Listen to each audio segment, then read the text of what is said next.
Thank you, Lana. It's always a treat to be in this store. It's a wonderland for writers and readers.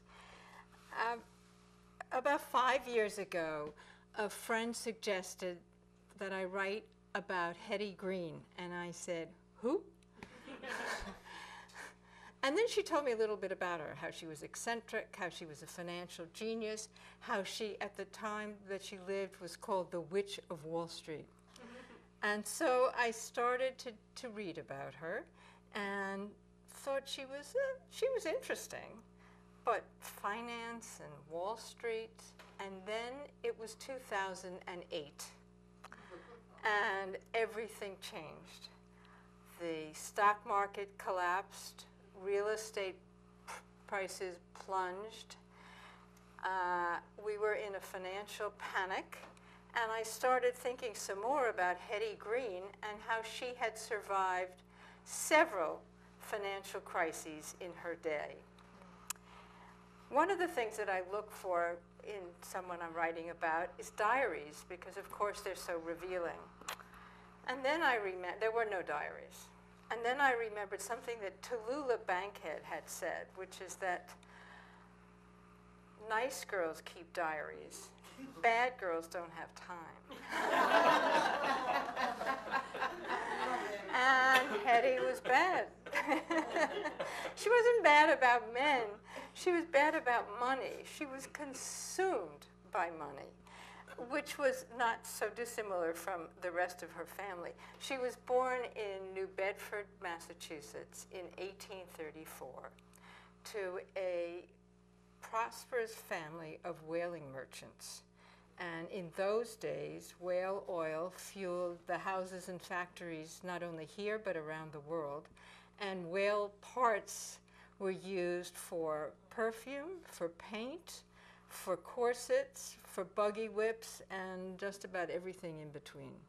So her family was extremely prosperous, and they lived in what New Bedford then was the most prosperous town in America. And they seemed like they embodied, her family embodied American values. They were hardworking, they were rich, they were upstanding citizens. Her father supported Abraham Lincoln later on. And they were spiritual, they were Quakers. And they had the New England values, the Quaker values of thrift to the point of stinginess, particularly her father. And they believed in simplicity and plain living. And to them, to the Quakers, wealth was a sign of virtue, a sign of God's blessing. And so they were very blessed, except that her father really wanted a son. And when his first child was born, it was a girl. It was Hetty. And he became enraged, furious, so much so that her mother took to her bed.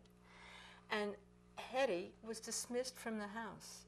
Before she was 2 years old, she was sent to live with her grandfather and her spinster aunt. And what she really wanted was her father's love, and she knew that the only way to gain it was to earn it, because her father was obsessed with money, and he said so himself. Her grandfather taught her to read the newspapers and the business news and the stock and bond prices in the newspapers when she was a little girl, as soon as she could read. At the age of 8, she opened her own account at the savings bank in town. And then she was sent off to a Quaker boarding school where, again, she was taught about thrift. She was taught to eat whatever is put before her, as much mush as it might be. And if she didn't eat it, she would be served it until it was all gone. And she was taught to respect the poorer girls in her class, and it was her tuition and the tuition of the other rich girls that was paying for the poorer girls. And then in this sort of strange way of her family, she was sent to a fancy finishing school in Boston, where she was taught to dance well, to become a witty conversationalist, and she became a striking young woman. And in 1854, she had her debut in New York. And she came back here a few years later. Nothing could outdo the flurry of excitement that Hetty encountered when she returned to New York in the fall of 1860. The city shimmered with news that the Prince of Wales was coming to visit. In his honor, a group of leading citizens was organizing a ball. Society men trimmed their mustaches and clipped their side whiskers. Women spent hours twisting their curls, and at 9 p.m. the evening of Friday, October 12th, excited couples who had paid $10 apiece arrived at the Academy of Music on Irving Place. Men in white tie and tails, women in hoop skirts covered with satins, brocades, and a blaze of jewels gave "aren't we" special nods to acquaintances and friends. Precisely at 10 p.m., the orchestra played "God Save the Queen," and the slight, small prince stepped into the room. For 2 hours, nearly 3,000 of New York's finest citizens rushed like schoolgirls to meet him, and in the mad crush, the wooden floor collapsed. Never mind, no one was hurt. The band played furiously, the prince and his court were led upstairs, the guests rushed to follow, and liveried waiters piled their plates with filet of boeuf, lobster salad, pâté, truffles, and grouse, and filled their glasses with champagne. At 2 a.m., the dance floor finally fixed. Strains of a Strauss quadrille could be heard. Eager females, young and old, waited their turn for a waltz or a polka.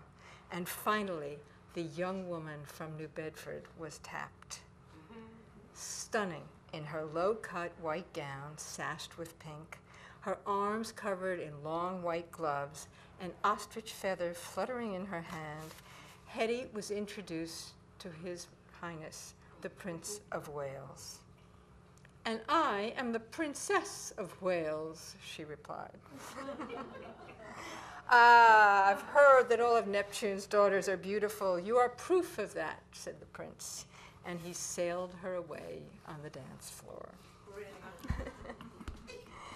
Well, it wasn't the prince who courted her. It was a fellow named Edward Green, who was over 6 feet tall and over 200 pounds in weight, and a self-made millionaire. He asked Hetty to marry him, and her father agreed to it on one condition, that Edward sign a prenup, that they would live on Edward's money, and Hetty's money would be hers to protect and to increase and to pass on to the next generation. Shortly after that, her father died. He left her $1 million. The rest of his estate, $5 million. Remember, this was 1865.